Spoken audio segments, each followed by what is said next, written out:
What's up, Indales? We're back at it again. Today we have a 2024 Ford F-150 Raptor. Obviously this is a truck, not a car. If you think this is a car, then you should go see a psychiatrist. So anyways, let's get to it. So obviously this is not your ordinary Raptor. This was actually built by our good friends over at 4x4 Jeepers. We got the custom full LED grille light bars on the top on the orange amber, bottom clear. We got the 3-row rigid fog lights on the bottom. Gives it a nice little touch, and you're gonna blind the out of everybody that goes your way. Also, thanks to Jeepers 4x4, we also got the last set of fuel forged wheels that are concave, two-tone. Set this truck off beautifully with the gray exterior.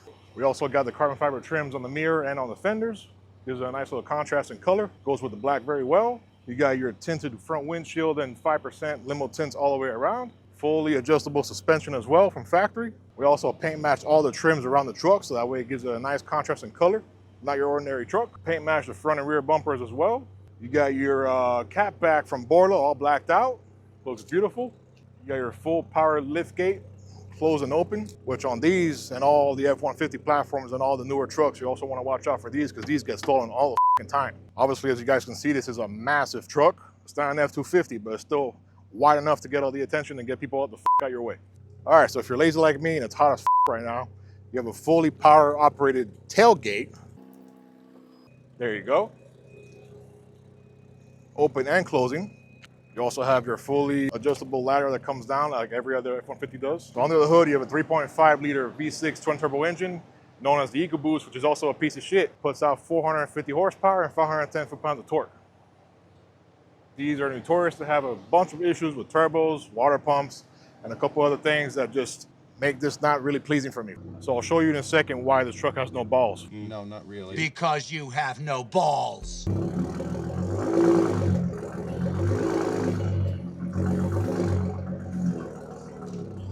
For right now, let's go hop in the truck and let's get a POV. All right, so we're behind the wheel of the 2024 F-150 Raptor. This is gonna be your generic interior throughout this generation Raptor from 2020 to current. Overall, it's pretty nice in here.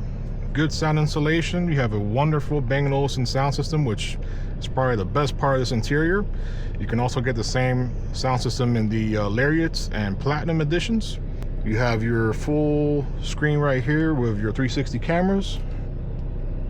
Super good quality, very good clarity.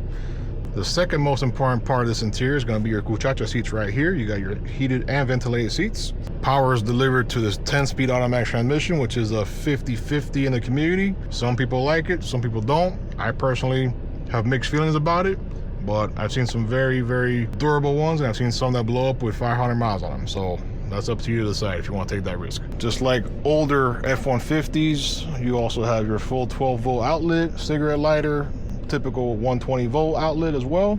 Another cool feature with this generation truck is that you have the foldable center armrests. You can either put all your stuff here. This will actually fold down. That will probably break in 5 years from now, but that's not our problem right now. You can use this as a fucking nice little desk. Do all your work from here. It's pretty cool. So that's that. You got your fat cup holders here. Two here, right over here. Here you've got your full wireless charging for any phones, which works even for my old piece of shit iPhone 8. That's a fail. There we go. Okay, good. Here you've got your differential setting, so you can literally set it however you want, just like any other four-wheel drive truck. Obviously, for better fuel economy, you're gonna want this in 2 high. You have your towing settings here as well, like any other F-150 does. Pretty fairly loaded truck. All right, let's get behind the wheel and let's go. So up here, you've got all your auxiliary controls for all your accessory lightings and anything else you want to hook up on the auxes. Blind some people at night, all works. Here you have your controls for your big panel roof. Goes all the way back. Nice little feature to have. Right now it's hot as so we're gonna put this back down. But the ride quality overall is very impressive. As I mentioned earlier, this engine has its pros and cons. In my personal opinion, I think it has more cons than pros. I've just seen so many blow up that it's just not even funny and they don't last too long. There's gonna be a bunch of people hating on that comment, but that's fine. This is probably the ideal truck to go on long trips with. You can literally eat miles with this thing. Has a very spacious cabin. You can put a bunch of dead bodies in the back, family members back there. Hey, we got another Tesla driver, ha ha ha. As I was saying earlier about this truck, for the price point that these are going for, it just doesn't have any ball. If you guys can see, that does not sound like a truck. That just sounds like a fucking Honda Civic going down the road. I'm gonna get a lot of hate for that. That's fine. That's fine. But at the end of the day, a real fucking truck has a V8. No ifs, ands, or buts. So we're just driving around town right now. For a truck of this size, it is driving incredibly smooth. The suspension is taking up all of the bumps. The insulation is very, very good. Not a Rolls Royce quality, but it's still pretty damn good for what it is. I mean, at the end of the day, it is a Ford, so you can't be asking for too much either. The visibility is super good. It's got big windows throughout the whole cabin. Makes you feel very safe behind the wheel. And as my favorite car approaches, you feel like you can run those motherfuckers over. Now, if you want to have some anti-peasant device, you have your rear view camera as you're driving. So this is good for not detecting peasants, and if you want to look at your boat or your car while it's getting towed, that's perfect for you. And you can see this all with the 12-inch display, which, as you guys can see, the quality on here is stellar. Let's not run over this peasant. In addition to this 12-inch screen, it also comes with Android Auto and Apple CarPlay, which is super convenient. But you know, that thing that's like 90% of today's modern vehicles, they all have that feature, so whoop the do. So the seats in this truck are unfortunately not the optional Recaro seats that come with the bucket side bolstering, but these seats, the regular ones, are actually really comfortable. And like I mentioned earlier, you do have your ventilated seats, which have to be on at 99.9% of the time because it's hot as fuck right now. As you guys can see, it's 95 degrees. Obviously, this truck has competitors, so you're going to be looking at the Chevy Silverado ZR2 and the ultimate almighty RAM TRX, which that's my personal favorite truck. I would pick that one out of all three of them, just because I'm not a fan of this engine, but everything else about this F-150 is great. I think aesthetically it's beautiful. I think that the body style will not get too old and outdated. I think it'll age well. All right, so we're gonna take this on the highway real quick. Go past this piece of shit.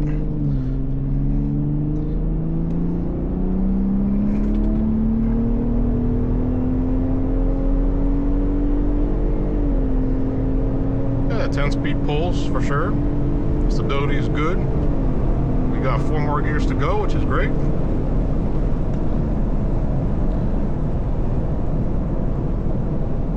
You know, braking is good. Passing peasants, that's check mark, that's good. So towing capacity on this thing, you're going to be looking at about 13,500 pounds, which is a decent amount of weight, especially for a crew cab truck.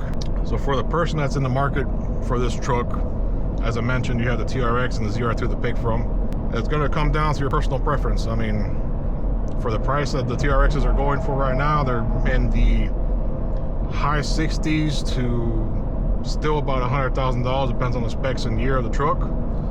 These you can get the 2020s for in the $60,000 range. I don't see them really holding their value too much. The Raptor R's are still holding. They're still fetching some good numbers, but like I said earlier, go big or go home, get the Raptor R.